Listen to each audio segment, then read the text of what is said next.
Germany जैसा देश जहां पर अभी भी बैलेट से वोट पड़ रहा है और हर स्तर पे जो चुनाव होता है वो बैलेट पे होता है, कहीं ना कहीं भारत में भी वो भरोसा, वो ट्रस्ट हमें डेवलप करना पड़ेगा अपने वोटिंग सिस्टम और अपनी संस्थाओं के प्रति, जो अभी हम लोग खो रहे हैं भरोसा।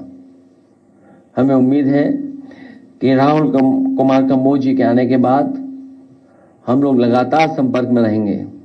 और जब से आपने कहा है कि जर्मनी में आपको बुलाया जा रहा है, हम सब जा सकते हैं, मैं चेहरे पढ़ सकता हूं, बहुत लोग जाने के लिए तैयार हैं।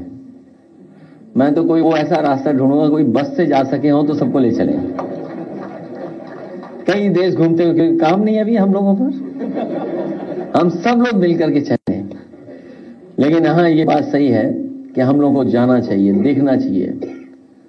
जब कभी हम लोगों को मौका मिलेगा, पार्टी से छुट्टी लेकर के सच्चे पत्रकारों को भी ले चलेंगे। मैं आप सबका, पत्रकार साथियों का धन्यवाद देता हूं कि आप लोग यहां आए। और हमारे एक पत्रकार साथी ने कहा है कि हम लोगों को अब प्रेस से गुस्सा नहीं करना है, तो 24 जाते ही कोई गुस्सा नहीं होगा प्रेस से, क्योंकि आपके बारे में हम सब लोग जान गए हैं अब। इसलिए गुस्सा करने से फायदा भी क्या है। नहीं, अब 24 के बाद आगे भविष्य में गुस्सा ही नहीं होंगे हम लोग। ये संकल्प हमारे नए वर्ष का है, क्योंकि बात खुल गई है सबकी। तो गुस्सा करने से फायदा क्या है। नए वर्ष में आपको भी बधाई। और अगर चाचा कुछ कहना चाहेंगे तो चाचा भी कह सकते हैं, स्वागत कर दें। और फिर सवाल कोई पूछना चाहेगा तो पूछ लें।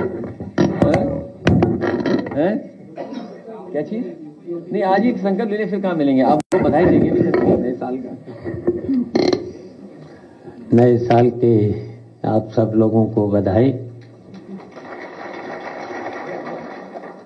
और नए साल के आगमन पर जो जर्मनी से हमारे बीच में मेहमान आए हुए हैं, तो उनका भी हम स्वागत करते हैं।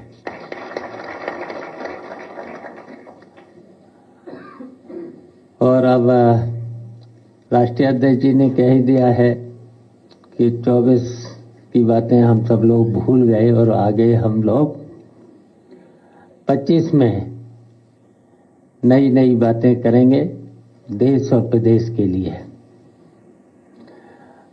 और देश और प्रदेश में हम लोगों को, खासकर समाजवादियों को, ऐसा काम करना है कि हम लोग मिल करके, और खासकर समाजवादियों से कहेंगे कि हम लोगों का केवल 2027 का मिशन है कि उत्तर प्रदेश में समाजवादी पार्टी की सरकार बनाने का और अखिलेश यादव फिर से मुख्यमंत्री बने। तभी जो कंपोज साहब ने हम लोगों को निमंत्रण दिया है, तो निश्चित है हम लोग मिलकर के, जर्मनी और हम लोग, उत्तर प्रदेश के लोग, समाजवादी पार्टी के लोग, हम लोग इस कामयाबी की ओर बढ़ें, जिससे यहाँ के जो उपेक्षित लोग हैं, खासकर किसान हैं, गरीब हैं, शोषित हैं, पीड़ित हैं, उनका आगे चल कर के सही रास्ता मिल सके और हम लोग खुशहाली की ओर और देश की तरक्की पर पहुंचे। तो हम कंपोज जी का आज यहाँ पर स्वागत करते हैं और हम लोग इसी तरीके से मिलकर के अपने हिंदुस्तान को ऊंचाइयों तक मिलकर के ले जाने का काम करेंगे। धन्यवाद। कुंभ संपन्न हो, अच्छा संपन्न हो, और सरकार जो सहयोग चाहे समाजवादी लोग उस पर सहयोग करने के लिए तैयार है। लेकिन जो व्यवस्था हम लोग को दिखाई दे रही है, और आप भी बेहतर जानते हैं कुछ चीजों को लेकर के, जब मैंने सवाल ये उठाया कि बिजली का काम अधूरा है और ब्रिज का काम जो होना चाहिए था, पेंटोन ब्रिजेस का, वो काम अधूरा है। कई महीनों की तैयारी के बाद कुछ ही बन पाए थे ब्रिजेस, और 20 से ज्यादा ब्रिजेस बनने उसमें। तो आप सोचिए 13 दिन या 14-15 दिन में कैसे ब्रिजेस बन जाएंगे। तो ऐसे विपक्ष की पार्टी, हमारी जिम्मेदारी बनती है सरकार को समय समय पे कटघरे में खड़ा करने के लिए। अब देखिए सरकार कितनी समझदार है, कितनी होशियार है। कुछ पत्रकार मित्रों से रियलिटी चेक कराया, जिसके लिए हम लोगों ने सवाल उठाया उसका रियलिटी चेक नहीं किया, कुछ और रियलिटी चेक करा दिया। जब पत्रकार का रियलिटी चेक हमने देखा तो हमने भी अपने पीडीएफ पत्रकार से कहा इसका भी रियलिटी चेक कर दो पत्रकार का। और अगर आप चाहो तो मैं वीडियो अभी प्ले करूंगा, वो रियलिटी चेक अभी प्ले करूंगा, मैं अभी प्ले करूंगा। हालांकि कार्यकर्ता पे मुकदमे लग जाएंगे तो आप और हम दोनों चलेंगे लाठी खाने के लिए। और अगर देखिए, अगर कार्यकर्ता पे मुकदमे लगेंगे तो हम सब अपने मोबाइल खोल करके पूरी पोल खोल देंगे कुंभ की। अभी प्ले करा रहा हूं मैं।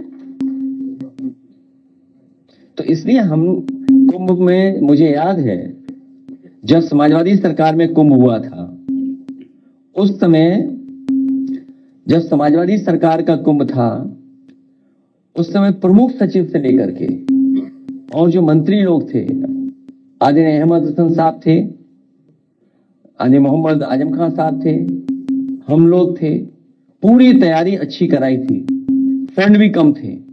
और उस समय जो हार्वर्ड ने स्टडी की थी, मैं तो अपने पत्रकार साथी से कहूंगा कि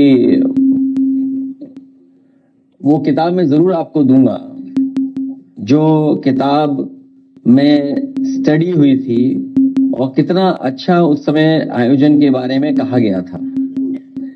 मैं थोड़ा वक्त ले रहा था इसलिए कि वीडियो ढूंढ लिया। वो आजकल व्यवस्था है ना कि जो उड़ जाता है। मैंने वीडियो ढूंढ लिया रियलिटी चेक का।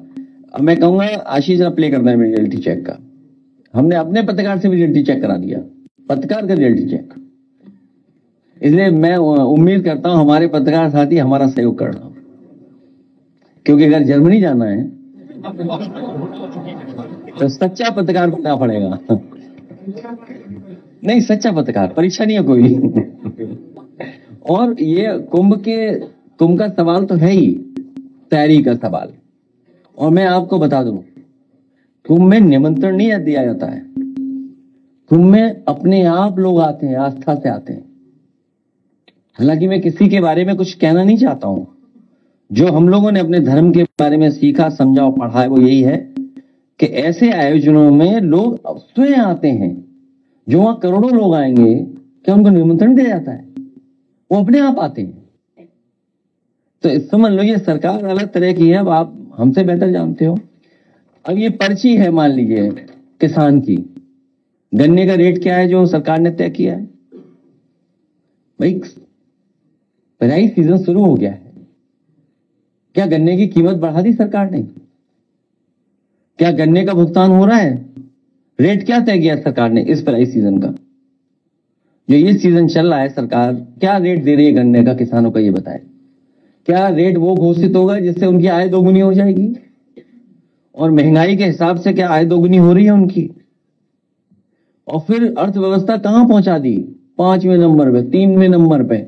और हमारे मुख्यमंत्री जी तो, उत्तर प्रदेश की सरकार तो 1 ट्रिलियन को छोड़ ही नहीं रही है। और इतना 1 ट्रिलियन बोल देगी, इतना 1 ट्रिलियन बोलेगी, आपको लगेगा 1 ट्रिलियन डॉलर इकोनॉमी हो गई है यूपी की। सोचिए आप। तो जो सवाल वो है, उसके अलावा ये सवाल भी महत्वपूर्ण है कि अभी भी गन्ना किसान का रेट तय नहीं हुआ है। बिजली महंगी है, महंगाई बढ़ रही है, नौकरी रोजगार है ही नहीं। इसलिए मैं कहूंगा हमारे पीडीएफ पत्रकार का, रियलिटी चेक पत्रकार का चलाएं।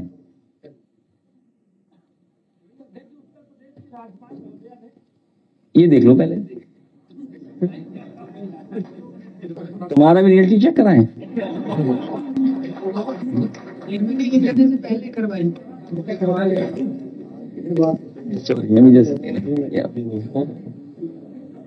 नहीं, ये तो अपने हैं, बनते अपने हैं। चाचा बैठे ना इसलिए बता रहा हूं मैं।